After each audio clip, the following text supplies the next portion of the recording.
नमस्कार साथियों, मेरा नाम है आर.के. सिंह। संस्कृति आईएएस के महत्वपूर्ण मैगजीन्स के समरी एंड एनालिसिस सीरीज में आप सभी का स्वागत है।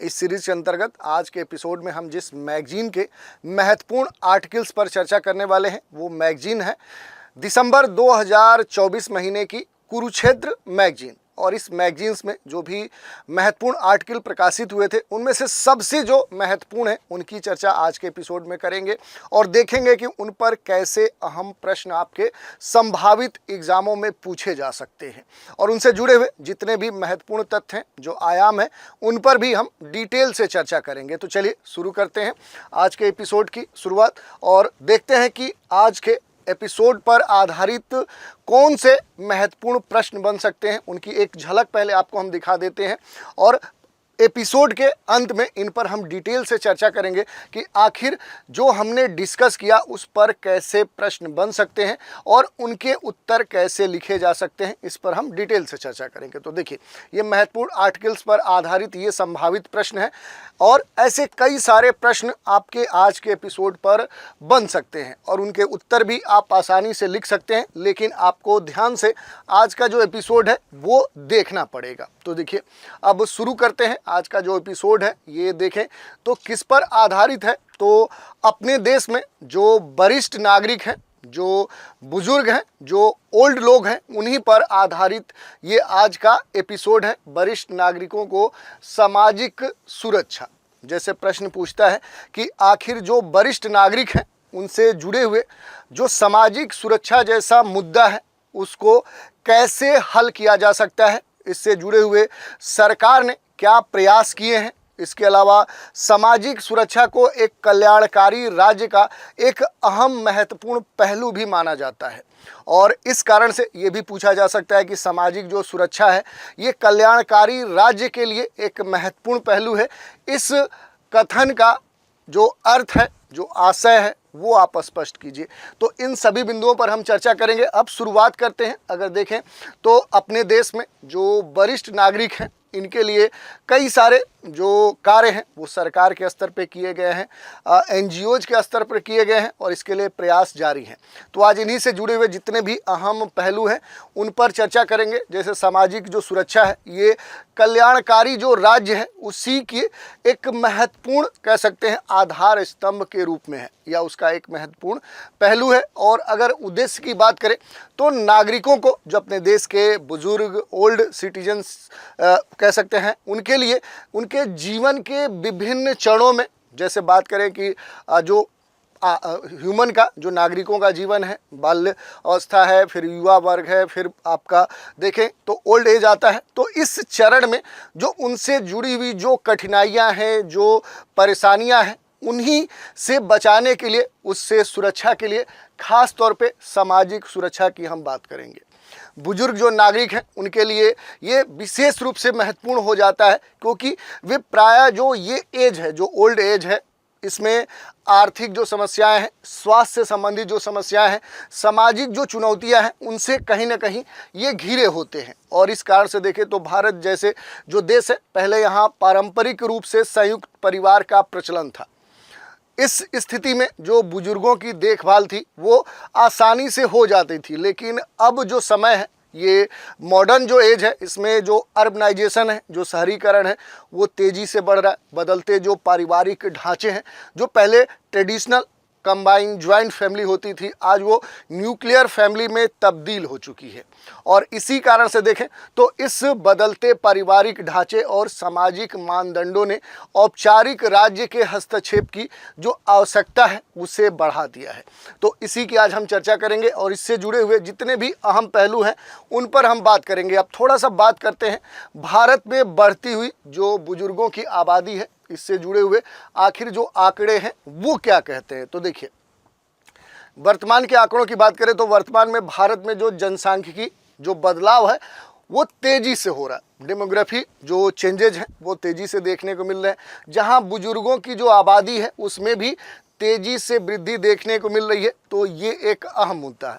अब ऐसा हम क्यों कह रहे हैं, इसे देखने के लिए एक महत्वपूर्ण डेटा को हम अपने विश्लेषण का आधार बनाते हैं। तकनीकी समूह की जो जनसंख्या प्रक्षेपण जो रिपोर्ट 2019 है, तो इस जनसंख्या प्रक्षेपण जो रिपोर्ट 2019 है, इसमें ये कहा गया था कि भारत में जो बुजुर्ग हैं, यानी कि 60 वर्ष या उससे अधिक आयु के जो नागरिक हैं, उनकी जो आबादी है वो वर्ष 2011 में 103.8 मिलियन से बढ़कर यही 2031 में कितना हो जाएगी, तो ये 194 मिलियन पहुंच जाएगी। तो आप देख सकते हैं, जहां ये 2011 में केवल 103 मिलियन थी, अब वही 2031 में 194 मिलियन तक बढ़ने की संभावना इस रिपोर्ट में दर्ज की गई है। इसके अलावा देखिए, देश की जो कुल आबादी है, उस आबादी में जो बुजुर्ग हैं उनका जो प्रतिशत अनुपात है, वो जो हिस्सेदारी है वो तेजी से बढ़ रही है।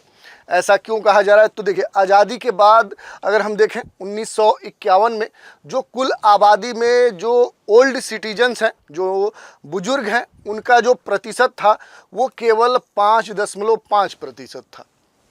वहीं बढ़कर 2021 में देखें तो अब ये कितना पहुंच गया है, तो ये 10.1% बढ़ गया। और एक संभावना है कि अगर वर्तमान में जो जनसंख्या बुजुर्गों की बढ़ रही है जिस दर से, तो उस स्थिति में अगर देखें तो 2036 में ये जो अनुपात है ये पहुंच जाएगा 14.9%। तो इसी से अंदाज़ा लगा सकते हैं कि जब भारत आज़ाद हुआ था उसके बाद कुल जनसंख्या में जो बुजुर्गों का अनुपात था वो केवल 5.5% था, लेकिन आज वो देखें, आज के दौर में वो डबल हो चुका है। और आने वाले दशक में देखें 2036 तक, तो ये आज़ादी के बाद देखें तो तुलना करें तो ये लगभग तिगुना हो जाएगा। तो इसी से अंदाज़ा लगा सकते हैं कि भारत में जो बुजुर्गों की संख्या है, जो प्रतिशत अनुपात है, वो तेज़ी से बढ़ रहा है। तो ये कुछ आंकड़े थे। इसके अलावा भी अगर हम बात करें तो देखिए, इस पर भी सीधे आपके प्रश्न बन सकते हैं, सीधे पूछा जा सकता है कि भारत में जो बढ़ती बुजुर्ग आबादी है उस पर टिप्पणी लिखिए, तो वो इसका सीधे उत्तर आपको यहाँ से मिल सकता है। अगला देखिए, भारत में जो बुजुर्ग नागरिक हैं उनके लिए सामाजिक सुरक्षा कार्यक्रम, ये सबसे महत्वपूर्ण विषय है, क्योंकि देश में देखें तो बदलते जो सामाजिक ताना बाना है, आर्थिक जनसांख्यिकी विकास का जो सिनेरियो है, इसके मद्देनज़र सरकार ने जो अपने देश के बुजुर्ग नागरिक हैं उनकी सामाजिक आर्थिक जो सुरक्षा है उसको ध्यान में रखते हुए कई सारे जो कार्यक्रम हैं, जो स्कीम्स हैं, जो योजनाएँ हैं, जो पहले हैं वो शुरू की है। तो ये सीधे आपसे पूछा जा सकता है कि भारत में बुजुर्ग जो नागरिक हैं उनके सामाजिक सुरक्षा को ध्यान में रखते हुए सरकार के तरफ से किए गए जो प्रयास हैं उनका वर्णन कीजिए, उनका उल्लेख कीजिए। तो देखिए, ये सीधे प्रश्न पूछा जाएगा, उसका उत्तर हम डिस्कस कर रहे हैं। तो देखिए, यहाँ पर ये दिया गया है कि सरकार के द्वारा जो भी प्रयास किए गए हैं उसके तहत कई सारे कार्यक्रम, योजनाएं, जो पहल हैं वो प्रारंभ की गई हैं। थोड़ा सा इनके बारे में हम संक्षिप्त रूप से देखेंगे। तो देखिए, अगर हम बात करें तो इसमें जो सबसे महत्वपूर्ण है वो है वृद्ध व्यक्तियों पर राष्ट्रीय नीति 1999, ये सरकार के द्वारा बनाई गई थी। ये जो नीति है, खास तौर पे देखें तो भारत में जो वृद्ध आबादी है उनकी जो ज़रूरतें हैं, जो नीड्स हैं, उनको ध्यान में रखते हुए उनसे संबंधित ये पहल थी। और इसका जो उद्देश्य है वो व्यापक समर्थन प्रणाली बनाना है। इसका जो उद्देश्य है, अगर उद्देश्य की हम बात करें कि आखिर इस नीति को बनाने के पीछे कारण क्या था, तो व्यापक जो समर्थन प्रणाली है, जो व्यापक जो समर्थन कह सकते हैं कि जो पद्धति है वो विकसित करना इसका मुख्य उद्देश्य था। जिससे में देखें तो जो ओल्ड सिटीजन्स हैं, जो वृद्ध नागरिक हैं, उनकी जो वित्तीय, खाद्य सुरक्षा, स्वास्थ्य जो देखभाल है, आश्रय की जो समस्या है, कानूनी सुरक्षा है और अन्य जितनी भी आवश्यकताएं हैं उन पर खास तौर पे इस नीति में ध्यान दिया गया था। यानी जो भी कह सकते हैं कि आवश्यक जो ज़रूरतें हैं उन पर खास तौर पे ध्यान दिया गया था। इसके अलावा देखिए, ये जो नीति थी ये क्या थी कि संयुक्त राष्ट्र जो है उसके संयुक्त राष्ट्र महासभा के उस पहल के अनुरूप थी, जिसके अंतर्गत संयुक्त राष्ट्र ने वर्ष 1999 को, किसको, 1999 को वृद्ध व्यक्तियों के लिए अंतर्राष्ट्रीय वर्ष घोषित किया था। तो जो यूएनओ है, इसने क्या किया था, संयुक्त राष्ट्र महासभा ने, कि 1999 का जो वर्ष है इसे वृद्ध व्यक्तियों के लिए अंतर्राष्ट्रीय वर्ष घोषित किया था। तो कहीं ना कहीं ये जो पॉलिसी है उसी के अनुरूप थी। तो ये पहला हमने देख लिया। दूसरा थोड़ा सा देख लेते हैं, इनके बारे में थोड़ा सा हम डिटेल से यहाँ पर नहीं देखते हैं, महत्वपूर्ण जो बिंदु हैं उनको मैं मेंशन कर रहा हूँ। इसके बारे में डिटेल जो PDF है आपको टेलीग्राम ग्रुप से मिल जाएगी। अब देखिए, दूसरा जो कह सकते हैं जो पहल है वो बुजुर्ग नागरिकों के कल्याण के लिए जो राष्ट्रीय कार्य योजना है वो सरकार ने शुरू की थी। इसकी जो शुरुआत है वो कब की गई थी, तो वर्ष 2021 में इस योजना की शुरुआत की गई थी। किसने किया था, किस मंत्रालय ने किया था, भारत सरकार का। तो जो केंद्रीय मंत्रालय है सामाजिक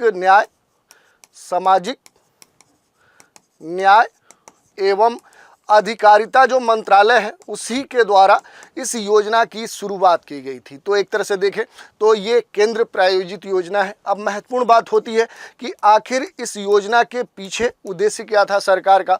तो जो बुजुर्ग नागरिक हैं उनके लिए जो हेल्थ एक बड़ा इशू है, तो स्वास्थ्य, उसके अलावा जो गरिमामय पूर्ण जो जीवन है और जो आत्मनिर्भर जीवन है उसको बढ़ावा देना इस योजना का प्रमुख उद्देश्य था। यही नहीं, इसके साथ ही कहें तो सामाजिक और अंतर पीढ़ीगत जो संबंध है, यानी कि एक पीढ़ी से दूसरे पीढ़ी के बीच में जो रिलेशनशिप है उसे और बेहतर बनाना भी इस योजना का सबसे महत्वपूर्ण कह सकते हैं उद्देश्य था। तो ये दो हमने देख लिया।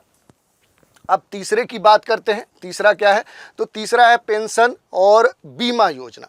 देखिए, अपने देश में देखें जो पेंशन है ये बड़ा ही अहम पहलू है।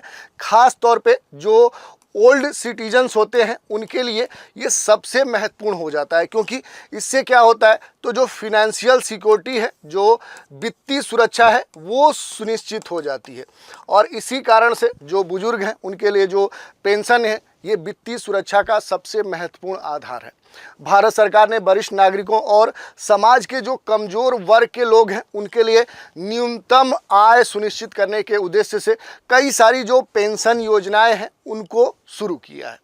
इसके अलावा देखें, जैसे अगर योजनाओं की बात करें तो इसमें बहुत सारी योजनाएं हैं। जैसे देख सकते हैं यहाँ पर राष्ट्रीय सामाजिक सहायता कार्यक्रम। ये जो कार्यक्रम है ये कब स्टार्ट किया गया था, तो ये 1995 में शुरू किया गया था। किसके द्वारा, तो ग्रामीण जो विकास मंत्रालय है उसके द्वारा ये प्रारंभ किया गया था। किस उद्देश्य से ये कार्यक्रम प्रारंभ किया गया था ये महत्वपूर्ण है। तो गरीबी रेखा से नीचे, यानी बिलो पॉवर्टी जो लाइन है, BPL जो कह सकते हैं कि बिलो पॉवर्टी लाइन है, और इस रेखा से नीचे जो जीवन यापन करने वाले जो बुजुर्ग हैं, जो विधवाएं हैं, जो विकलांग अपने देश के व्यक्ति हैं, उनको कह सकते हैं कि जो फिनेंशियल सिक्योरिटी है, जो वित्तीय सुरक्षा है वो प्रदान करना इस योजना का, इस कार्यक्रम का सबसे महत्वपूर्ण कह सकते हैं कि उद्देश्य था। इसके अलावा देखिए एक और योजना शुरू की गई थी, कह सकते हैं पेंशन और बीमा योजना के तहत। उसमें सबसे महत्वपूर्ण कह सकते हैं कि ये है कर्मचारी पेंशन योजना। ये कब शुरू की गई थी, तो ये वर्ष 1995 में ये योजना शुरू की गई थी। अब बात करें कि आखिर इस योजना को प्रारंभ करने के पीछे मूल उद्देश्य क्या था, तो देखिए जो भी औपचारिक क्षेत्र हैं उन क्षेत्र के जो कर्मचारी हैं उनके लिए खास तौर पे प्रारंभ किया गया था। किसके लिए, तो जो औपचारिक क्षेत्र हैं, जो औपचारिक क्षेत्र हैं और इस क्षेत्र के जो एम्प्लॉई हैं, जो कर्मचारी हैं, उनके लिए ये जो योजना है ये स्टार्ट की गई थी। इस योजना को कर्मचारी भविष्य निधि जो संगठन है, जो EPFO है, इसके तहत एक तरह से देखें तो रेगुलेट किया जाता है। इसके तहत जो कर्मचारी होते हैं, जो नियोक्ता होते हैं, दोनों को पेंशन कोष में योगदान देना होता है, जो उनके रिटायरमेंट होने के बाद कह सकते हैं कि उन्हें प्राप्त होती है, उनके लिए उपलब्ध होती है। ऐसे ही देखें तो एक महत्वपूर्ण योजना है अटल पेंशन योजना। इसके बारे में भी हम देख लेते हैं अटल पेंशन योजना क्या है। कि सबसे पहले अगर हम बात करें कि अटल पेंशन जो योजना है आखिर ये कब प्रारंभ की गई थी, कब शुरू की गई थी, तो ये जो योजना है वर्ष 2015 में प्रारंभ की गई थी।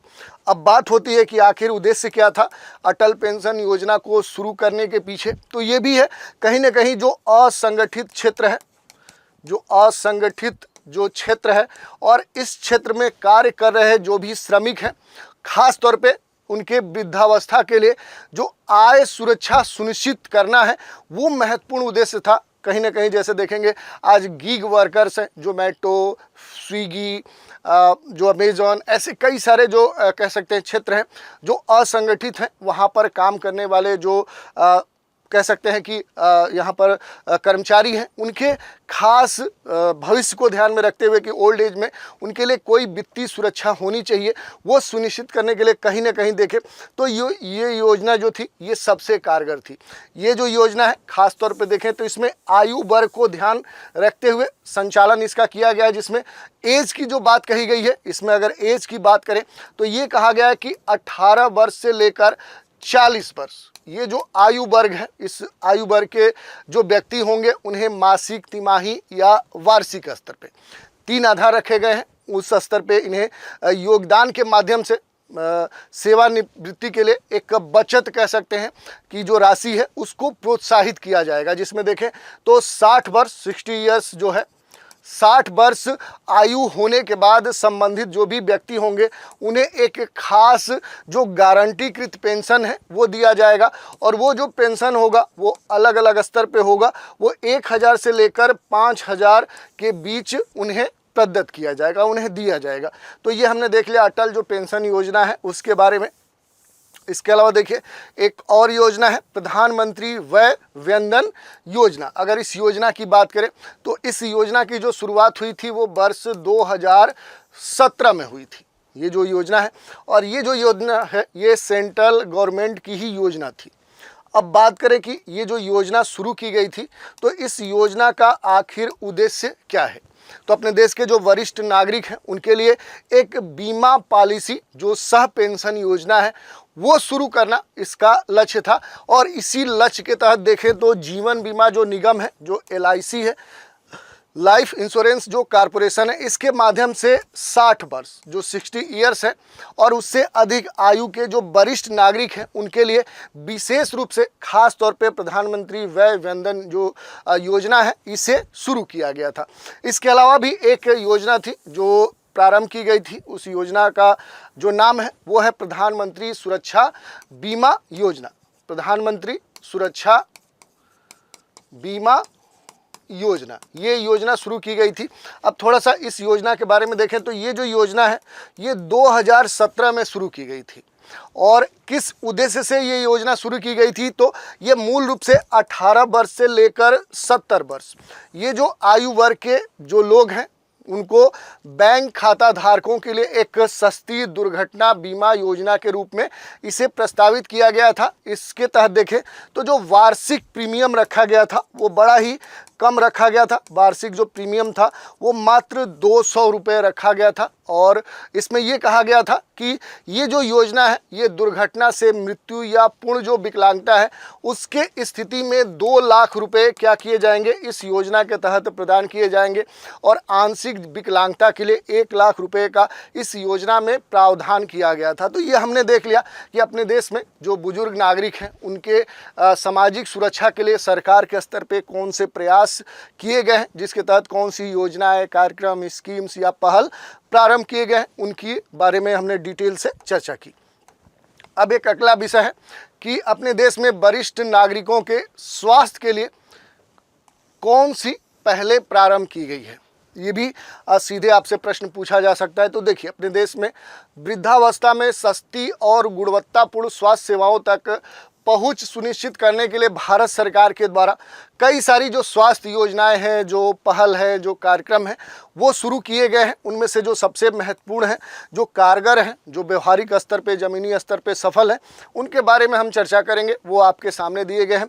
राष्ट्रीय स्वास्थ्य बीमा योजना, वृद्धावस्था स्वास्थ्य सेवा राष्ट्रीय कार्यक्रम, राष्ट्रीय वयोश्री योजना, प्रधानमंत्री जन आरोग्य योजना और वरिष्ठ नागरिक कल्याण कोष। तो ये कुछ महत्वपूर्ण है, इनके बारे में थोड़ा सा संक्षिप्त रूप से हम आपको एक बार यहाँ दिखाने का प्रयास करते हैं।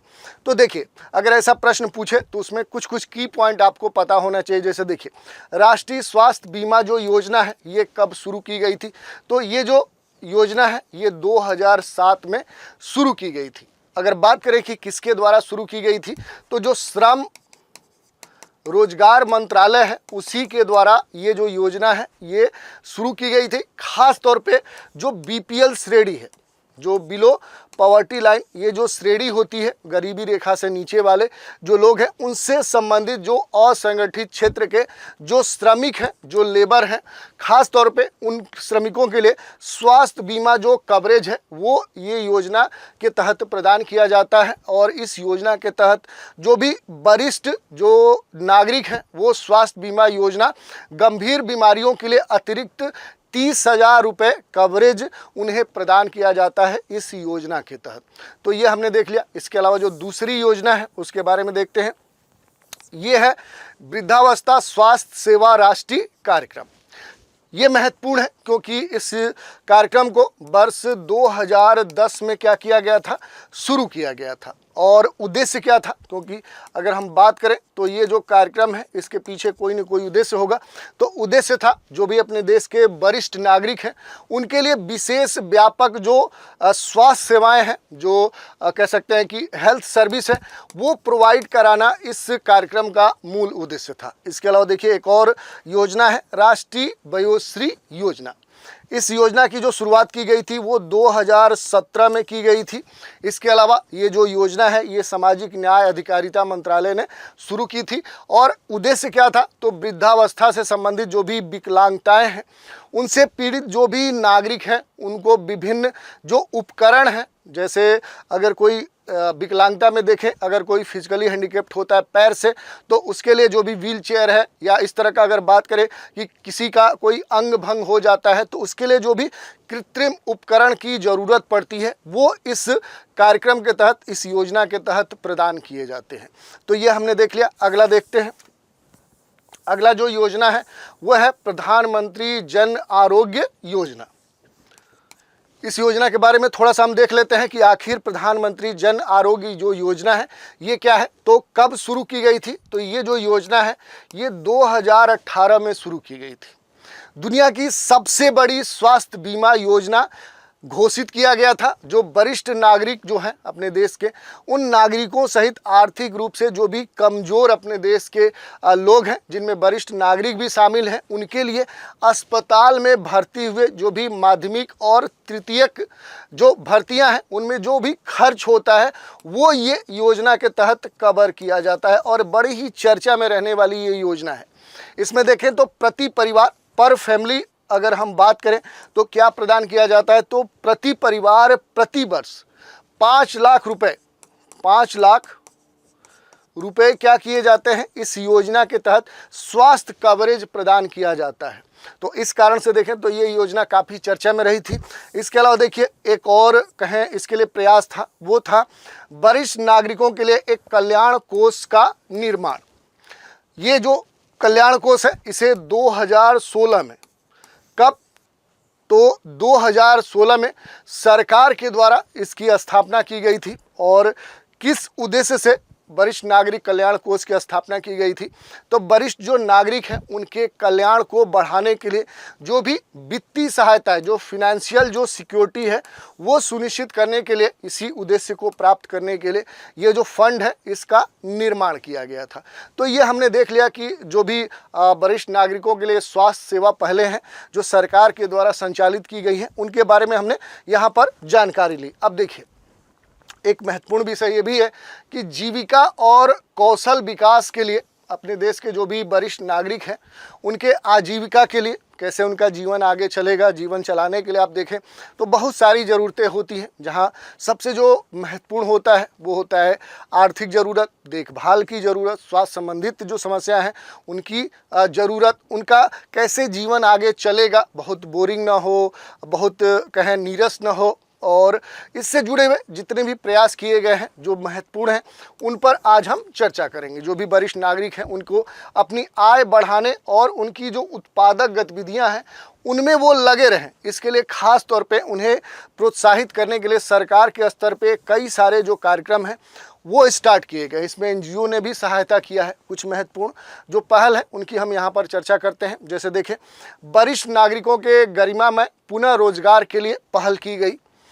Action groups aimed at social reconstruction, जिसे शॉर्ट में AGRASR समूह कहा जाता है, इसकी पहल की गई। इसके बाद प्रमोशन ऑफ सिल्वर जो इकोनॉमी है, इसके लिए प्रयास किया गया। और ये कहीं ना कहीं सारी बातें किस लिए की गई, तो जो भी वरिष्ठ नागरिक हैं उनकी जो आजीविका है, उनका जो कौशल विकास है वो और प्रोत्साहित हो।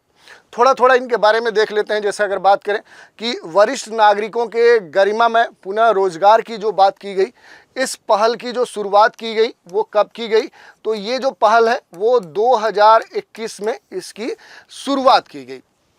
अब बात करें कि ये जो पहल है इसकी शुरुआत किसने की, तो जो सामाजिक न्याय एवं जो अधिकारिता मंत्रालय है उसी के द्वारा इसकी शुरुआत की गई। बात करें कि आखिर ये जो शुरुआत की गई इसके पीछे एम क्या था, मोटो क्या था, उद्देश्य क्या था, तो ये जो कार्यक्रम है अपने देश के जो भी वरिष्ठ नागरिक हैं उनको पुनः रोजगार के अवसर प्रदान करने के लिए ये जो वरिष्ठ नागरिकों के गरिमा में पुनः रोजगार जो योजना थी इसे स्टार्ट किया गया।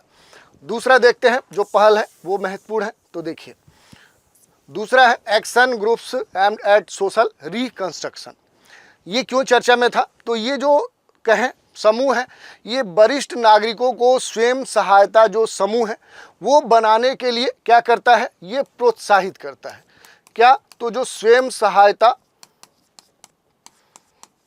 समूह है वो बनाने के लिए प्रोत्साहित करता है, जिससे वे अपने समय का कह सकते हैं कि कंस्ट्रक्टिव एक रचनात्मक उपयोग कर सकें और उन गतिविधियों में शामिल हो सकें जिनसे बाजार योग्य जो प्रोडक्ट हैं वो उत्पन्न हो सके।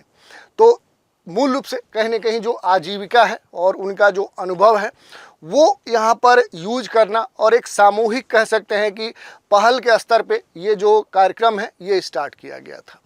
इसके बाद तीसरा देखिए प्रमोशन ऑफ सिल्वर इकोनॉमी। ये भी बड़ा महत्वपूर्ण है क्योंकि ये जो पहल है ये स्टार्टअप को क्या करती है, सहायता प्रदान करती है। किसे, तो जो स्टार्टअप है उन्हें ये क्या करता है, वो उन्हें हेल्प करता है। जो कहीं ना कहीं जो वरिष्ठ नागरिक हैं, जो सीनियर सिटीजन हैं, उनके लिए खास तौर पे उनके कल्याण के लिए जो भी उत्पाद हैं, जो प्रक्रियाएं हैं, जो सेवाएं हैं वो इससे विकसित हो सके। तो ये हमने देख लिया डिटेल में। इसके अलावा देखिए जो अपने देश के ओल्ड सिटीजनशिप हैं, जो ओल्ड सिटीजन्स हैं, जो नागरिक हैं, उनके लिए आवास और उनके कल्याण से संबंधित कौन से प्रयास किए गए हैं उन पर थोड़ा सा हम संक्षिप्त रूप से बात करेंगे। तो देखिए इनमें सबसे महत्वपूर्ण है वो है डे केयर जो केंद्र है इनकी स्थापना। कहीं ना कहीं अगर बात करें कि जो ओल्ड सिटीजन्स हैं, जो बुजुर्ग हैं, इनके रहने की जो समस्या है वो सबसे महत्वपूर्ण होती है और कहीं ना कहीं इसी को ध्यान में रखते हुए डे केयर जो केंद्र है इनकी स्थापना की गई थी। बात करेंगे आखिर ये जो स्थापना हुई थी इसके पीछे उद्देश्य क्या था, तो जो भी वरिष्ठ नागरिक हैं वो मनोरंजन जो गतिविधियां हैं, जो एक्टिविटीज़ हैं उनमें वो शामिल हो सकें, भागीदारी करें और इसके द्वारा जो बुनियादी स्वास्थ्य सेवाएं हैं वो भी प्रदान करना इसका महत्वपूर्ण उद्देश्य था। कहीं ना कहीं जो बुजुर्ग होते हैं वो अकेलेपन की समस्या से जूझते हैं और उस अकेलेपन की समस्या को कम करना और उनके मानसिक भावनात्मक जो स्वास्थ्य है उसमें सुधार करने के दृष्टिकोण से जो डे केयर केंद्र है इनकी स्थापना की गई थी। अगला देखिए ये है IPSRC, जिसे बोलते हैं वरिष्ठ नागरिकों के लिए एकीकृत कार्यक्रम। ये जो शुरुआत है ये कब की गई थी, तो ये 1992 में इसकी शुरुआत की गई थी, 1992 में।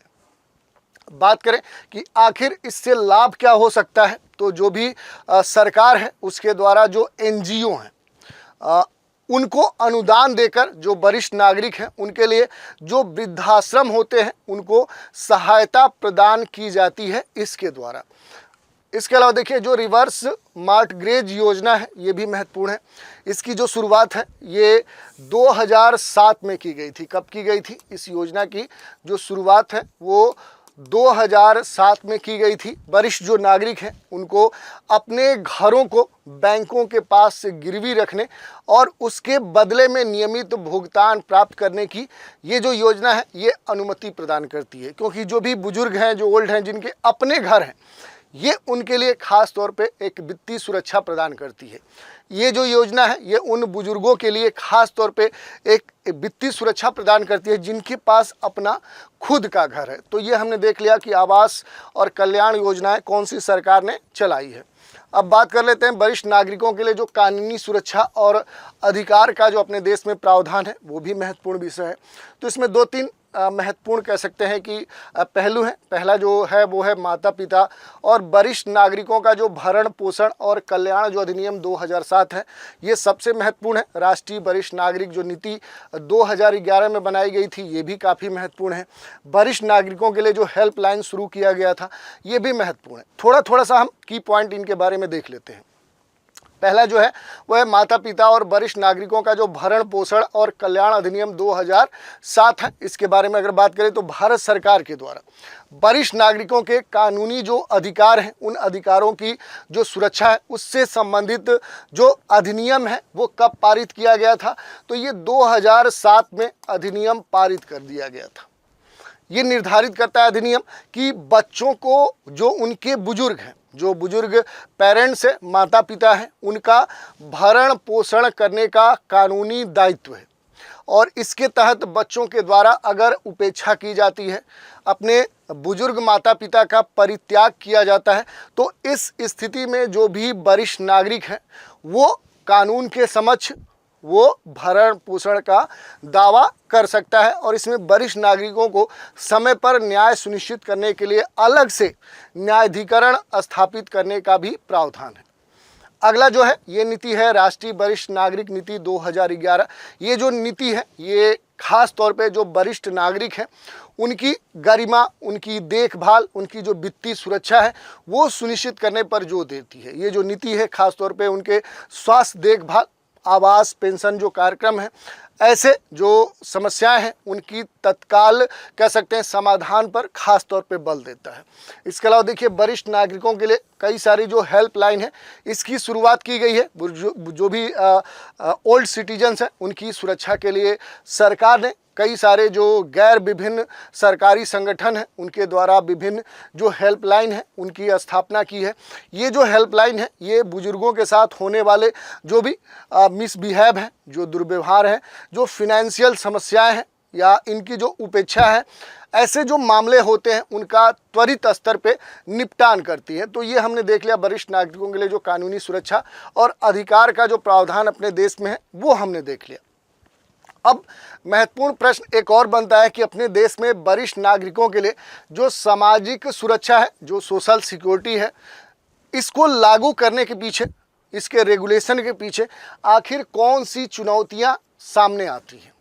बहुत सारे ऑब्स्टेकल हैं, बहुत सारी समस्याएं हैं, बहुत सारे कारण हैं। उनमें से जो सबसे महत्वपूर्ण है वो आपके सामने हम की पॉइंट के तौर पर रखते हैं। बाकी चीज़ें आप इसको एक्सप्लेन कर सकते हैं जैसा उत्तर पूछेगा। शॉर्ट अगर टिप्पणी पूछता है, शॉर्ट नोट पूछता है तो सीधे की पॉइंट लिखिए। अगर उसके बारे में व्याख्या पूछता है, अगर तुलनात्मक अध्ययन करने को पूछता है या कहें उसे क्रिटिसाइज करने का, तो अगर बेसिक कंसेप्ट आपको पता है तो आप उसे कर ले जाएंगे। अब देखिए यहाँ पर अगर बात करें जो भी चैलेंजेज हैं कि वरिष्ठ नागरिकों के लिए जो भी सामाजिक सुरक्षा है उसे लागू करने के पीछे भारत में कौन सी प्रमुख चुनौतियाँ हैं, तो ये चुनौतियाँ हैं जैसे ग्रामीण क्षेत्रों में आज भी जो बुनियादी ढांचा है वो पर्याप्त नहीं है। एक महत्वपूर्ण कारण है जागरूकता का अभाव अभी भी अपने देश में है। आवश्यक जो रिसोर्स हैं उनकी कमी है। जो वित्तीय असुरक्षा है वो एक बड़ा मुद्दा है। स्वास्थ्य देखभाल तक अभी भी पूरी पहुंच नहीं हो पाई है, ये भी एक चैलेंज है। डिजिटल जो विभाजन है, कह सकते हैं कि अपने देश में अलग अलग क्षेत्रों पे देखें तो जो डिजिटलीकरण है उसमें समानता नहीं है और ये जो एक खाई है ये एक बड़ा कह सकते हैं कारण बनी हुई है। कौशल का अभाव, स्किल्स के स्तर पे देखें तो अभी भी अपने देश में बड़ा ही एक अभाव महसूस किया जाता है। लैंगिक असमानता पहले से ही एक बड़ा ही महत्वपूर्ण कारण है और बुजुर्गों में जो सामाजिक अलगाव है ये भी एक बड़ा चैलेंज है। तो ये सारी समस्याएं हैं। अब बात करें कि तब फिर फ्यूचर क्या है, आगे की क्या राह हो सकती है, तो बुजुर्गों के जीवन की जो गुणवत्ता है उसमें सुधार करने के लिए कई सारे जो बहुआयामी दृष्टिकोण हैं उनको इंटीग्रेट करते हुए लागू किया जाना होगा। जिसमें सार्वभौमिक जो पेंशन कवरेज है वो सबसे महत्वपूर्ण है। स्वास्थ्य सेवाओं तक जो पहुंच है वो सुलभ किया जा सके। सामाजिक सुरक्षा के जो लाभ हैं उनकी जो आवेदन प्रक्रियाएं हैं उनको सरल किया जाए और प्राथमिकता के स्तर पर रखी जाए। इसके अलावा जो भी कमज़ोर समूह हैं, विशेष रूप से जो बुजुर्ग महिलाएं हैं, जो ग्रामीण क्षेत्र में रहने वाले जो लोग हैं, उन्हें खास तौर पे उनको लक्षित करते हुए जो कार्यक्रम है वो प्रारंभ किया जाए। अधिकारों और उपलब्ध संसाधनों के बारे में अधिक से अधिक जागरूकता ग्रामीण और शहरी दोनों क्षेत्रों में प्रसारित किया जाए। कानूनी सुरक्षा को सुदृढ़ करके भारत एक समावेशी समाज बनाने की दिशा में सार्थक कदम उठा सकता है। तो ये आने वाले समय में कह सकते हैं कि अगर आप उत्तर लिखते हैं तो वहाँ कंक्लूजन यानी कि निष्कर्ष के रूप में आप दे सकते हैं।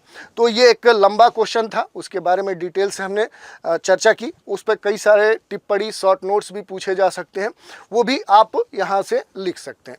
चलिए अगला टॉपिक देखते हैं।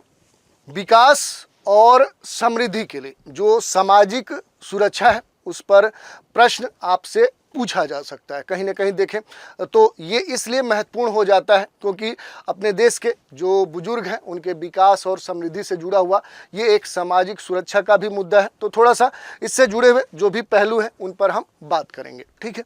अगर हम बात करें कि ये पूरा जो मसला है विकास और सामाजिक सुरक्षा का जो मुद्दा है, ये सतत जो विकास लक्ष्य है, जो सस्टेनेबल डेवलपमेंट जो गोल है, उसके हिस्से के रूप में जो सामाजिक सुरक्षा है ये स्पष्ट रूप से स्वीकार किया गया है। कहीं ना कहीं इसमें कई सारे जो पहल है वो लक्ष्य है, सभी जगह पर सभी प्रकार के जो गरीबी है उनका अंत करना इसमें शामिल है। ये सभी के लिए विशेष रूप से जो कमज़ोर लोग हैं, बिलो पॉवर्टी लाइन है, राष्ट्रीय सामाजिक सुरक्षा प्रणाली और जो उपाय हैं उनके कार्यान्वयन का आह्वान ये करता है। साथ ही एक डेडलाइन दी गई है 2030 तक गरीब एवं असुरक्षित लोगों की जो पर्याप्त सामाजिक सुरक्षा का जो लक्ष्य है वो प्राप्त करना भी भारत के लिए सबसे महत्वपूर्ण विषय है। तो इसी दृष्टिकोण से देखें तो जो खास तौर पे जो विकास और समृद्धि के लिए जो सामाजिक सुरक्षा है ये बड़ा ही महत्वपूर्ण हो जाता है। तो इसके बारे में डिटेल से हम देखेंगे। जैसे अगर बात करें तो गरीबी को रोकने और कम करने में ये सहायक हो सकता है। कमज़ोर वर्गों का जो सामाजिक समावेशन है ये एक महत्वपूर्ण विषय है। आर्थिक विकास में ये सहायक हो सकता है। उपभोग, बचत और निवेश में ये वृद्धि कर सकता है। इसके अलावा देखिए अगर हम बात करें तो मानव विकास को प्रोत्साहन भी मिल सकता है। और जो 2030 का जो लक्ष्य है कि गरीबी या कहें जो पुअर्टी है और जो असुरक्षित लोग हैं, असुरक्षित जो लोग हैं, इन दोनों के लिए पर्याप्त जो सामाजिक सुरक्षा है, जो सोशल सिक्योरिटी है, वो एक बड़ा मुद्दा है। और उसे प्राप्त करने के लिए कई सारे जो बिंदु हैं वो आपके सामने हम रख रहे हैं। जैसे अगर बात करें तो पहला जो है गरीबी को रोकने और कम करने में सहायक हो सकता है। कमज़ोर वर्गों को सामाजिक समावेशन, आर्थिक विकास में सहायक, उपभोग, बचत, निवेश में वृद्धि, मानव विकास को प्रोत्साहन देना, पोषण और शिक्षा तक आसान पहुँच, बेहतर स्वास्थ्य परिणाम, बाल श्रम में गिरावट। इसके अलावा देखिए उत्पादकता और रोजगार क्षमता में वृद्धि और मानव पूंजी और उत्पादक संपत्ति में सुधार। इसके अलावा देखिए राजनीतिक स्थिरता, सामाजिक तनाव और हिंसक संघर्ष में कमी, सामाजिक सामंजस्य और भागीदारी। और सामाजिक सुरक्षा एक मानवाधिकार है जिसका कहीं न कहीं पूरा जो लाभ है वो समाज के प्रत्येक सदस्य को मिलना चाहिए, जिसमें अपने देश के बच्चे भी शामिल हैं, जो माताएं हैं, बहनें हैं, विकलांग व्यक्ति हैं, श्रमिक हैं, बुजुर्ग हैं, प्रवासी हैं, मूल निवासी हैं, जो अल्पसंख्यक वर्ग के लोग हैं, वो इसमें शामिल हैं। अब देखिए इसमें अगर हम बात करें तो भारत में जो सामाजिक सुरक्षा है एक अहम पहलू है। अगर सामाजिक सुरक्षा की बात करें तो ये बड़ा ही अहम पहलू है और इसमें कई सारी बातें कही गई हैं। जैसे भारत में सामाजिक सुरक्षा को सुनिश्चित करने के लिए कौन से कदम उठाए जा सकते हैं, तो कुछ प्रमुख जो पहल है वो आपके सामने हमने दिए हैं। और इसके लिए सरकार के स्तर पे भारत में सामाजिक सुरक्षा को सुनिश्चित करने के लिए जो भी पहल की गई हैं उनके बारे में हम यहाँ पर देखेंगे। देखिए कुछ महत्वपूर्ण जो प्रयास किए गए हैं उनकी चर्चा हम करते हैं। इसमें जो सबसे पहला है वो है निःशुल्क प्राथमिक शिक्षा। एजुकेशन के स्तर पे बात की जा रही है कि वो पूरी तरह से निःशुल्क प्रदान की जाए। भारत संविधान में देखें तो जो वर्ष 2002 है ये इसके लिए काफ़ी महत्वपूर्ण माना जाता है, क्योंकि 2002 में ही जो 86वां जो संविधान संशोधन है वो किया गया था। और इसके तहत जो आर्टिकल 21A है, जो आर्टिकल 21A है, ये खास तौर पे शिक्षा में जो अधिकार है उसके मौलिक अधिकार की मान्यता प्रदान करता है। किसमें? तो शिक्षा के क्षेत्र में जो मौलिक अधिकार है उसको ये आर्टिकल प्रदान करता है। और कहीं ना कहीं 2009 का जो शिक्षा का अधिकार है, ये जो अधिनियम है, ये पारित किया गया था, जिसमें ये कहा गया था कि 6 वर्ष से लेकर 14 वर्ष के बीच के इस आयु वर्ग के जो बच्चे हैं उन्हें निःशुल्क और अनिवार्य शिक्षा प्रदान किया जाएगा। ये जो योजना है न केवल शिक्षा के अधिकार अधिनियम के रेगुलेशन के लिए सबसे महत्वपूर्ण सहायता प्रदान करती है, बल्कि अपने देश में कह सकते हैं कि जो बच्चों में कह सकते हैं कि उनके विकास के लिए ये सबसे अहम मानी जाती है। इसके अलावा देखिए एक दो और प्रयास हैं।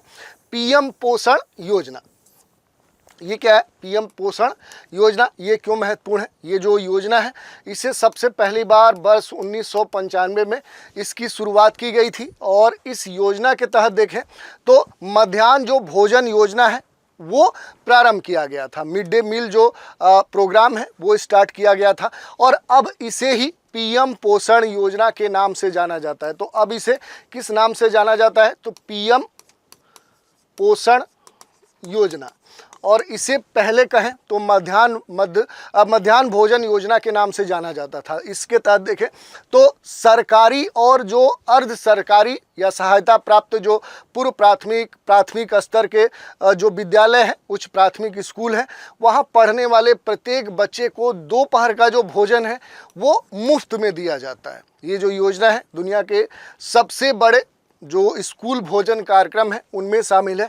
और कहीं ना कहीं इसका जो उद्देश्य है, बच्चों में जो पोषण की समस्या थी उसके समाधान के लिए पीएम पोषण योजना सरकार के द्वारा शुरू की गई है।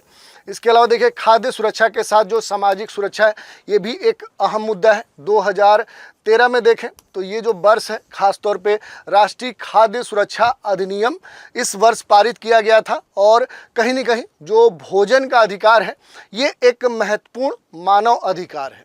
और इसी अधिनियम के तहत देखें तो पोषण सुरक्षा को एक अधिकार बना दिया गया। और भारत की खाद्य सुरक्षा योजनाओं में कम आय के परिवार के जो बच्चे हैं, जो बुजुर्ग हैं, जो कमज़ोर आबादी है, उनके बीच में जो भूख है, जो कुपोषण है, उससे निपटने के लिए खास तौर पे जो खाद्य सुरक्षा के साथ जो सामाजिक सुरक्षा कार्यक्रम है ये प्रारंभ किया गया। इसके अलावा देखिए इसमें कई सारी बातें कही गई हैं। इसके तहत देखें तो कई सारी जो योजनाएं हैं वो स्टार्ट की गई। जैसे देखेंगे तो अंत्योदय जो योजना है इसके तहत बड़ा ही एक महत्वपूर्ण पहलू था, जिसमें समाज के सबसे जो कमज़ोर तबके के जो लोग हैं उनके खाद्य सुरक्षा को सुनिश्चित करना सबसे महत्वपूर्ण कार्यक्रम था। तो कहीं ना कहीं इसके तहत आप देखेंगे तो जो अंत्योदय जो अन्य योजना थी, जिसे शॉर्ट में AAY कहते हैं, ये बड़ा ही महत्वपूर्ण था।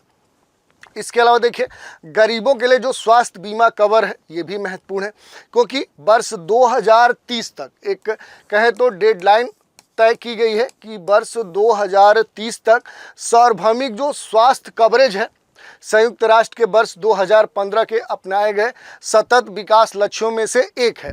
और कहीं ना कहीं जो सस्टेनेबल डेवलपमेंट गोल है उसके तहत इस लक्ष्य को प्राप्त करना भारत के लिए सबसे महत्वपूर्ण हो जाता है। इसके अलावा वही देखिए एक दो और योजनाएं हैं, जैसे आयुष्मान भारत जन आरोग्य योजना, जिसे शॉर्ट में ABPMJAY कहते हैं, ये महत्वपूर्ण है। ये कहीं ना कहीं जो योजना है कि आयुष्मान ये क्या है, तो स्वास्थ्य बीमा ये योजना है। और क्या है, तो ये स्वास्थ्य बीमा योजना है। कहीं ना कहीं हेल्थ सेक्टर में कह सकते हैं कि ये एक योजना चलती है। इसका जो उद्देश्य है वो सबसे महत्वपूर्ण है, क्योंकि अपने देश में एक तरह से देखें तो लगभग 55 करोड़ लोगों के लिए ये बीमा सुरक्षा उपलब्ध कराती है योजना। अस्पताल में भर्ती होने पर द्वितीयक और तृतीयक देखभाल हेतु प्रतिवर्ष प्रति परिवार 5 लाख रुपए कह सकते हैं कि स्वास्थ्य कवरेज इस योजना के तहत प्रदान किया जाता है। यही नहीं, इसके अलावा अगर बात करें तो रोजगार के अधिकार के साथ जो सामाजिक सुरक्षा पहल है ये भी अहम है, क्योंकि राष्ट्रीय जो ग्रामीण रोजगार गारंटी अधिनियम 2005 है वो इसके संदर्भ में सबसे महत्वपूर्ण हो जाता है, क्योंकि एक महत्वपूर्ण जो श्रम कानून सामाजिक जो सुरक्षा है उसके उपाय के रूप में वो सबसे महत्वपूर्ण है। और ये जो पहल है, इस पहल को प्रारंभ करने के पीछे जो मूल उद्देश्य था वो अपने देश में काम का जो अधिकार है वो सुनिश्चित करने के साथ ग्रामीण क्षेत्रों में कम से कम 100 दिनों के लिए जो मजदूरी है, रोजगार की जो गारंटी है उसको प्रदान करके जो आजीविका की सुरक्षा है वो प्रदान करना सरकार का सबसे महत्वपूर्ण उद्देश्य था। तो इस तरह से हमने देख लिया भारत में जो भी सामाजिक सुरक्षा है उसके लिए सरकार के स्तर पे कौन से प्रयास किए गए हैं। अब देखिए, एक महत्वपूर्ण प्रश्न ये भी पूछा जाता है कि सामाजिक सुरक्षा के सबसे महत्वपूर्ण घटक कौन से हैं। तो घटक कई हैं, लेकिन उनमें जो सबसे महत्वपूर्ण है उनमें वरिष्ठ अपने देश के जो नागरिक हैं, जो सीनियर सिटीजन हैं, जो बुजुर्ग हैं वो इसमें शामिल हैं। असंगठित क्षेत्र के जो लेबर्स हैं उन्हें शामिल किया जाता है, और अपने देश के जो किसान हैं उन्हें भी इसमें शामिल किया जाता है। तो ये आपसे सीधे प्रश्न पूछा जा सकता है कि भारत में सामाजिक सुरक्षा के महत्वपूर्ण घटक कौन से हैं, उनका उल्लेख कीजिए, उदाहरण के साथ आप व्याख्या कीजिए। तो इनके बारे में अगर देखेंगे तो यहाँ पर डिटेल से दिया गया है। जैसे सामाजिक सुरक्षा के जो महत्वपूर्ण घटक हैं, वरिष्ठ जो नागरिक हैं, तो जनसंख्या प्रक्षेपण पर तकनीकी समूह की रिपोर्ट के अनुसार भारत में बुजुर्ग जो जनसंख्या है वो तेज़ी से बढ़ रही है। और ये कहा जा रहा है कि आज़ादी 1952 के बाद हम देखें तो 2036 तक ये जो बुजुर्गों का पूरे जनसंख्या में अनुपात है वो इस समय से लगभग 3 गुना हो जाएगा। और कहीं ना कहीं ये जो वृद्धि है ये चौंकाने वाली बात है। और कहीं ना कहीं देखें तो सामाजिक न्याय और अधिकारिता मंत्रालय के द्वारा अटल वयो अभ्युदय योजना, राष्ट्रीय वृद्धावस्था पेंशन योजना, राष्ट्रीय वयोश्री योजना, राष्ट्रीय सामाजिक सहायता कार्यक्रम और इंदिरा गांधी राष्ट्रीय जो वृद्धावस्था पेंशन योजना है, ये सभी जो योजनाएं हैं कहीं ना कहीं इन्हीं को ध्यान में रखते हुए प्रारंभ की गई हैं। इसके अलावा देखिए, अगर हम बात करें तो एक महत्वपूर्ण जो घटक है वो है असंगठित क्षेत्र के जो श्रमिक हैं। ये काफ़ी महत्वपूर्ण है, इनके बारे में थोड़ा सा यहाँ पर डिटेल से दिया गया है। जो भी इकोनॉमिक सर्वे 2023-24 है उसके अनुसार देखें तो भारत में लगभग 56.5 करोड़ ऐसे श्रमिक हैं, जिनमें से 45% कृषि में संलग्न है, 11.4 विनिर्माण क्षेत्र में, 28.9% जो लेबर हैं वो सेवा सेक्टर में है, और 13% जो लेबर हैं वो निर्माण सेक्टर में लगे हुए। सरकार के द्वारा असंगठित जो श्रमिक हैं उनकी सामाजिक सुरक्षा प्रदान करने के लिए असंगठित जो सामाजिक सुरक्षा अधिनियम 2008 है ये पारित किया गया, जिसके तहत अनेक कल्याणकारी योजनाएं चलाई गई। जैसे जो योजनाएं हैं उनके बारे में आप देख लीजिएगा, हम हिंट कर दे रहे हैं। सामाजिक सुरक्षा जो संहिता 2020 है वो इसी असंगठित क्षेत्र के जो श्रमिक हैं, जो घटक है उनके लिए चलाई गई। प्रधानमंत्री जन धन जो योजना है वो इनके लिए चलाई गई। प्रधानमंत्री जीवन ज्योति जो योजना बीमा की है ये भी इन्हीं के लिए चलाई गई, और प्रधानमंत्री सुरक्षा बीमा जो योजना है इनके लिए चलाई गई। इसके अलावा भी कई सारे प्रयास किए गए। प्रधानमंत्री श्रम योगी मानधन पेंशन जो योजना है वो इसमें शामिल है। अटल पेंशन योजना है, महात्मा गांधी जो बुनकर योजना है वो इनके लिए संचालित की गई। तीसरा जो घटक है वो है किसान, जो अपने देश के फार्मर्स हैं। तो देखिए, प्रधानमंत्री जो किसान सम्मान निधि है या इसके तहत भी देखें तो इनकी सुरक्षा के लिए कई सारे जो कार्यक्रम हैं वो शुरू किए गए। सबसे जो महत्वपूर्ण है वो आपके सामने दिए गए हैं। पहला, प्रधानमंत्री किसान सम्मान निधि, जिसे पीएम किसान हम बोलते हैं। ये केंद्र सरकार की एक योजना है जिसे 24 फरवरी 2019 को शुरू किया गया। इसका जो उद्देश्य है वो किसानों को वार्षिक वित्तीय सहायता प्रदान करना। इसके अलावा भी कई सारे प्रयास किए गए। प्रधानमंत्री फसल बीमा योजना है, प्रधानमंत्री अन्नदाता आय संरक्षण जो अभियान है वो इसमें शामिल है, और इसके तहत प्रधानमंत्री किसान मानधन योजना और परंपरागत कृषि विकास योजना इसके तहत शामिल किया गया है। तो ये हमने देख लिया कि इसके तहत जो योजनाएं हैं। इसके अलावा भी कई सारी योजनाएं हैं, जैसे प्रति बूंद जो अधिक फसल योजना है, प्रधानमंत्री जन धन योजना है, कृषि अवसंरचना जो कोष है, कहीं ना कहीं इनको ध्यान में रखते हुए ही इनका संचालन किया गया था। तो अपने देश में जो सामाजिक सुरक्षा से जुड़े हुए जो भी महत्वपूर्ण घटक हैं और उनके लिए अलग अलग स्तर पे जो भी सरकार के द्वारा प्रयास किए गए हैं उन पर हमने डिटेल से चर्चा की। अगला टॉपिक देखते हैं। ये है स्वास्थ्य समानता की आवश्यकता। बड़ा ही महत्वपूर्ण कह सकते हैं कि प्रश्न है। इससे सीधे पूछे जा सकते हैं कि स्वास्थ्य समानता की आवश्यकता क्यों है, या फिर स्वास्थ्य समानता का जो महत्व है आखिर वो क्या है।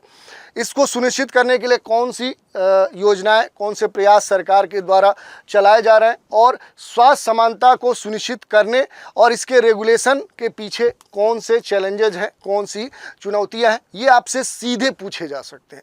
तो ये बड़ा ही अहम है। खासतौर पे देखें तो अंतर्राष्ट्रीय जो श्रम जो संगठन है ILO, इसकी विश्व सामाजिक सुरक्षा जो रिपोर्ट आई थी, social protection at the cross road in pursuit of a better future, इस रिपोर्ट के अनुसार दुनिया की जो 2/3 पूरे दुनिया की जो 2/3 जो आबादी है वो सामाजिक स्वास्थ्य सुरक्षा जो योजना है उससे संरक्षित है। हालांकि ये जो अनुपात है अलग अलग देशों में अलग अलग आय के स्तर पे इसमें काफ़ी देखें तो विभिन्नता और काफ़ी अंतर देखने को मिलता है। लेकिन ऐसे में सार्वजनिक जो स्वास्थ्य के क्षेत्र हैं वहाँ पर जो स्वास्थ्य समानता है, इसकी जो अवधारणा है, इसकी प्रासंगिकता, इसकी जो नीड है वो तेज़ी से बढ़ते जा रही है। तो ये सबसे महत्वपूर्ण है। थोड़ा सा हम देखेंगे कि आखिर इसकी अवधारणा क्या है। तो देखिए, स्वास्थ्य समानता की जो अवधारणा है, जो कंसेप्ट है वो क्या है। तो स्वास्थ्य समानता एक सिद्धांत है जो कहीं ना कहीं स्वास्थ्य और उसके निर्धारकों में असमानताओं को कम करने के साथ अंततः समाप्त करने के लिए उसकी प्रतिबद्धता को ये दर्शाता है। और इस सिद्धांत के अनुसार सभी लोगों की बात करें तो उनके लिए स्वास्थ्य के उच्चतम संभव मानक के लिए प्रयासरत रहना है, और सामाजिक परिस्थितियों के आधार पर खराब स्वास्थ्य के सर्वाधिक जोखिम वाले जो लोग हैं उनकी ज़रूरतों पर विशेष ध्यान देना विषय है। इसके अलावा देखिए, इसके जो सिद्धांत हैं उसमें ये कहा गया है कि स्वास्थ्य क्षेत्र के द्वारा ये सुनिश्चित करना है कि आवश्यकता अनुसार उच्च गुणवत्ता वाली एक प्रभावी जो सेवा है वो हर किसी के लिए और हर जगह सुलभता से उपलब्ध हो। ये इसका पहला विषय है। दूसरा जो है वो है स्वास्थ्य एवं अन्य क्षेत्रों के द्वारा स्वास्थ्य के व्यापक संरचनात्मक निर्धारकों पर कार्य करना, ताकि शक्ति और संसाधनों के असमान वितरण से निपटा जा सके और दैनिक जीवन की जो स्थितियां हैं उनमें सुधार लाया जा सके। तो ये इसके जो अवधारणा है उनके कह सकते हैं प्रमुख क्लाज हैं। अब थोड़ा सा बात करें कि अपने देश में जो स्वास्थ्य समानता की बात कही जा रही है, आखिर इसका महत्व क्या है। ये सीधे प्रश्न पूछा जा सकता है कि अपने देश में स्वास्थ्य समानता के महत्व को रेखांकित कीजिए, उस पर टिप्पणी लिखिए। तो देखिए, ये की पॉइंट है। स्वास्थ्य देखभाल सेवाओं तक जो सार्वभौमिक पहुंच है वो सुनिश्चित होती है। समाज के समृद्ध और हाशिए पर स्थित जो लोग हैं उनके बीच में जो अंतर है वो पाटा जा सकता है। बाजार ताकतों से प्रेरित वंचित वर्गों के समक्ष आने वाली जो भी चुनौतियां हैं उनका समाधान किया जा सकता है। प्रणालीगत जो बाधाएं हैं, जो संसाधन हैं, उन तक सीमित जो पहुंच है उसका समाधान किया जा सकता है। समग्र और एकीकृत जो स्वास्थ्य देखभाल है वो प्रदान की जा सकती है, और स्वास्थ्य विकास लक्ष्यों में अंतर्निहित जो प्रतिबद्धता है उसको पूरा किया जा सकता है। संविधान में जो उल्लेखित है नीति निर्देशक सिद्धांत DPSP उसका पालन किया जा सकता है, और दूर दराज के क्षेत्रों में रहने वाले जो लोग हैं उनकी जो स्वास्थ्य सुविधाएं हैं वो उन्हें प्रदान किया जा सकता है। इसके अलावा देखिए, चलिए अब देख लेते हैं स्वास्थ्य समानता सुनिश्चित करने हेतु अपने देश में सरकार के स्तर पे कौन से प्रयास किए गए हैं, और इसके तहत कौन से मिशन, कौन सी योजनाएं, कौन सी पहल, कौन से कार्यक्रम प्रारंभ किए गए हैं, संचालित किए गए हैं। तो उनका एक संक्षिप्त विवरण आपके सामने दिया गया है। महत्वपूर्ण जो है राष्ट्रीय स्वास्थ्य मिशन है, आयुष्मान भारत योजना है, प्रधानमंत्री जन औषधि योजना है, प्रधानमंत्री मातृ वंदना योजना है, आयुष्मान भारत जो अभियान है, और प्रौद्योगिकी आधारित जो योजना है वो इसमें शामिल है। तो इसका आप डिटेल से कह सकते हैं उल्लेख कर सकते हैं। अगर संक्षिप्त में हम देखना चाहें तो देखिए, राष्ट्रीय जो स्वास्थ्य मिशन है ये केंद्र सरकार के द्वारा 2005 में देखें तो प्रारंभ किया गया था। ये जो मिशन है, इस मिशन के तहत केंद्र सरकार जो है वो सभी आय समूह के जो रोगी हैं उनको चिकित्सा सहायता प्रदान करने की जिम्मेदारी संबंधी जो राज्य है, जो केंद्र शासित प्रदेश सरकार है, उनको सौंपी गई है। और कहीं ना कहीं स्वास्थ्य समानता स्थापित करने में ये जो मिशन है ये काफ़ी अहम रोल निभाता है। इसके अलावा देखिए आयुष्मान भारत योजना है, आप सभी जानते हैं इसकी जो शुरुआत है वो 2018 में यानी वर्ष 2018 में की गई थी। जो भी सतत विकास लक्ष्य है उनको प्राप्त करने के उद्देश्य से अंतर्निहित जो ही प्रतिबद्धता है और कोई भी उसमें पीछे न छूटे, उस ध्येय के साथ ये जो योजना है आयुष्मान भारत योजना ये शुरू की गई थी। इसके अलावा देखिए तो प्रधानमंत्री जन औषधि योजना है, इसकी बात करें तो ये जो योजना है कहीं ना कहीं केंद्र सरकार के द्वारा जो लोग हैं उन पर जो दवा का वित्तीय बोझ है कहीं ना कहीं उसे कम करने के प्रयास के दृष्टिकोण के रूप में देखा जाता है। और प्रधानमंत्री जो मातृ वंदन जो योजना है ये इस योजना के तहत देखें तो जो प्रत्यक्ष लाभ हस्तांतरण है उसके माध्यम से जो भी बेनिफिशियर होते हैं, जो भी लाभार्थी होते हैं, सीधे उन्हें नगद प्रोत्साहन प्रदान किया जाता है। इसके अलावा भी देखिए तो ये 2-3 कह सकते हैं कि पहल है, जैसे आयुष्मान भव अभियान है, पूरे देश में संपूर्ण जो समाज है उसके दृष्टिकोण के साथ सरकारी क्षेत्रों, नागरिक समाज संगठनों और समुदायों को एक साझा मिशन के तहत देखें तो एकजुट ये अभियान करता है और ये सुनिश्चित किया जा सकता है इसके तहत कि प्रत्येक व्यक्ति को बिना किसी असमानता और बहिष्कार के आवश्यक जो भी उसकी स्वास्थ्य संबंधित सुविधाएं हैं वो प्राप्त कर सकता है। उद्देश्य यही है भौगोलिक बाधाओं को पार करते हुए अपने देश में जो गांव है, शहर है, जो पर्वतीय पहाड़ी दुर्गम क्षेत्र है, वहां तक जो स्वास्थ्य सेवा कवरेज है वो विस्तृत करना, वहां तक पहुंच प्रदान करना। इसके अलावा देखेंगे तो प्रौद्योगिकी आधारित कई सारी जो योजनाएं हैं वो भी शुरू की गई हैं। जैसे वर्तमान स्वास्थ्य सेवाओं को लोकतांत्रिक बनाने हेतु देखेंगे तो उत्कृष्ट भूमिका रही है। और इसी संदर्भ में देखें तो कई सारी जो प्रौद्योगिकी आधारित योजनाएं हैं वो शुरू की गई हैं। जैसे इसमें आप देखेंगे तो मोबाइल स्वास्थ्य जो ऐप हैं वो स्टार्ट किए गए हैं, विकेंद्रीकृत निदान, डिजिटल स्वास्थ्य रिकॉर्ड और एक व्यापक डिजिटल स्वास्थ्य जो पारिस्थितिकी तंत्र है उसको विकसित किया गया है और इसका लाभ उठाने वाली कई सारी जो पहले हैं वो भी स्टार्ट की गई हैं। इसके अलावा देखेंगे तो आयुष्मान भारत डिजिटल मिशन है, कोविन ऐप है, आरोग्य सेतु है, ई संजीवनी है, ई हॉस्पिटल है, ऐसे कई सारी जो पहले हैं ये देश भर में स्वास्थ्य सेवा प्रदाताओं और रोगियों को जोड़ने में, उन्हें स्वास्थ्य लाभ प्रदान करने में सबसे अहम भूमिका निभा रही हैं। इसके अलावा अगर देखें कि ओवरऑल क्या निष्कर्ष निकलता है, अगर हम बात करें कि जो स्वास्थ्य समानता है और इसमें जो स्वास्थ्य है ये न केवल व्यक्ति या नागरिक के बीमारियों की अनुपस्थिति की दशा को दर्शाता है बल्कि संबंधित जो पूर्ण शारीरिक, मानसिक और जो सामाजिक कल्याण है उस स्थिति को भी ये प्रदर्शित करता है। स्वस्थ होने में जो अच्छा पोषण है, जो स्वच्छता है, समग्र जो कल्याण है ये कहीं ना कहीं शारीरिक, सामाजिक और आर्थिक रूप से बनाए रखना इसमें शामिल है। स्वास्थ्य समानता सुनिश्चित ये भी करती है कि हर किसी को उसकी पृष्ठभूमि, उसकी जो परिस्थिति है उसको उसकी परवाह किए बिना, उसको अनदेखा करके जो भी स्वास्थ्य सेवा है उसके निर्णय में सक्रिय रूप से शामिल होने और अपनी ज़रूरतों की जो सेवाएं हैं उन तक पहुंच और उनका जो अवसर है वो प्राप्त करने का उनका पूरा अधिकार है।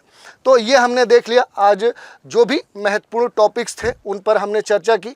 अब थोड़ा सा एक बार प्रश्न भी हम आपको दिखा दे रहे हैं कि जितने भी प्रश्न हैं आज के जो भी हमने चर्चाएं की उन पर ये प्रश्न आपसे पूछे जा सकते हैं। जैसे देखिए, वरिष्ठ नागरिकों को सामाजिक सुरक्षा कैसे प्रदान की जा सकती है, इसके लिए सरकार के द्वारा किए गए प्रयासों का वर्णन कीजिए। दूसरा प्रश्न बन सकता है, सामाजिक सुरक्षा कल्याणकारी राज्य का एक महत्वपूर्ण पहलू है, इस कथन का आशय स्पष्ट कीजिए। वरिष्ठ नागरिकों के लिए जो सामाजिक सुरक्षा के क्रियान्वयन में कौन सी चुनौतियां हैं इन पर टिप्पणी लिखिए। भारत में सामाजिक सुरक्षा को आप कैसे देखते हैं, 100 उदाहरण यानी उदाहरण के साथ इसका उल्लेख कीजिए। और भारत में बढ़ती बुजुर्ग आबादी पर संक्षिप्त टिप्पणी लिखिए। भारत में जो बुजुर्ग नागरिक हैं उनके लिए सामाजिक सुरक्षा कार्यक्रमों का एक संक्षिप्त विवरण प्रस्तुत कीजिए, इस पर टिप्पणी पूछा जा सकता है। वरिष्ठ नागरिकों के लिए जो स्वास्थ्य सेवा पहले हैं उन पर चर्चा कीजिए। इसके अलावा देखिए और भी प्रश्न बनेंगे, जैसे जीविका और कौशल विकास पहल क्या है, इस पर चर्चा कीजिए। भारत में वरिष्ठ नागरिकों के लिए जो कानूनी सुरक्षा है, जो अधिकार है, उसके क्या प्रावधान है, विकास एवं समृद्धि में सामाजिक सुरक्षा का क्या योगदान है, स्पष्ट कीजिए। स्वास्थ्य समानता की आवश्यकता भारत में क्यों महसूस की जा रही है, उल्लेख कीजिए। स्वास्थ्य समानता के महत्वों को रेखांकित कीजिए। स्वास्थ्य समानता सुनिश्चित करने हेतु सरकार की क्या योजनाएं हैं और इसके सामने कौन सी प्रमुख चुनौतियां हैं, कारण के साथ उल्लेख कीजिए।